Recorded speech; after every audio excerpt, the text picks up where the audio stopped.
So why would you go somewhere where you wasn't wanted and you were monitored? People were watching out for you like you were in prison. So you've been to prison and you come and go to school and you're treated like if you was in prison. It's not the same, it's different, and no child wants to feel that at a young age. And parents don't come up, they don't speak, they don't really say anything. They just go with emotion because they don't know their rights. And for me, it was different because I had people speak up for me. They were very verbal, and what they said, they got their point across, which made it different for me. So after he was murdered, I was going through a really tough time in my life, and I couldn't find the balance with school and just juggling everything. And I was involved in an incident in school where I had played a part in a fight, but the principal had took statements and students said that I didn't, and I wasn't proven guilty, but I was still pushed out of school because they interpretation or vision changed of me because I was involved with it. I was with the same kids that I was raised with in the same neighborhood. I knew these kids for my entire life, but to be hanging with them was like separating from the group. Like to go in school, you're divided. Like you know who you hang with. If you hang with the smart kids, you hang with the smart kids. If you hang with the kids who want to goof off, that's what the teacher's gonna view you as. So I hang with those kids that goofed it off that day, and I received their punishment, and I didn't like it.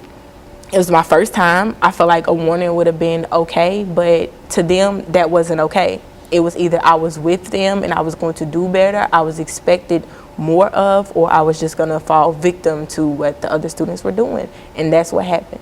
And so in the real sense, Ms. Fatuga, these are the students that you're working with, that you're trying to reach out, that somehow are not yet in the prison system, but because of some of the things that she indicated that are happening in their own lives, that they're almost destined to that, and you believe that you recognize that, and you've got some program that can deal with that. What are some of the first things that you do in reference to your program, Ms. Fatuga? One of the most important things, I think, is that we work to reshape the way that people view harm. Because that's one of the biggest issues in the system, is that when a perceived harm is done, when a young person does something wrong, immediately they're criminalized. And we have to look at harm in the same way that we would want people to look at us if we create a harm, with forgiveness, the ability to learn from your mistakes.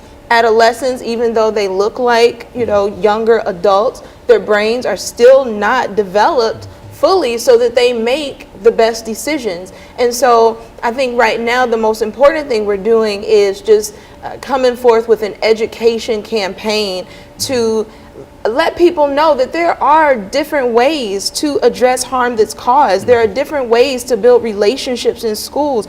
There are different ways to change the school climate with other philosophies, not just coming in with this magical program that everybody's believing in right now, but with a philosophy that people can buy into, people can definitely understand. And what we believe in, what we practice within our organization, relationships with each other, is restorative justice. And restorative justice is a very powerful philosophy that doesn't really look at just how do we punish young people, but what makes people do right most of the time.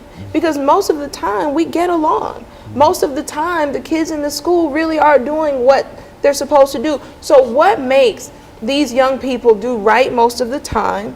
And when they don't do right, when they make a mistake or make a bad choice, what can we do to address the harm, to allow them to make right and repair the harm, and then reintegrate back into the classroom, into the school system with dignity? Well, it appears to me that one of the elements in terms of this movement from schools to prison has to do with this idea of zero tolerance. Why don't you, because I think that was what you got caught on.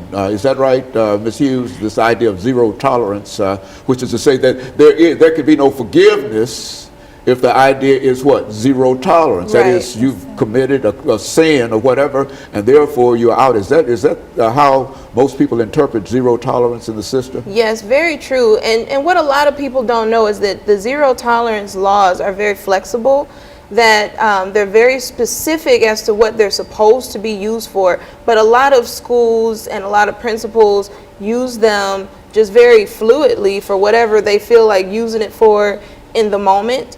It's not implemented consistently across schools. It's not implemented consistently across districts. And also, most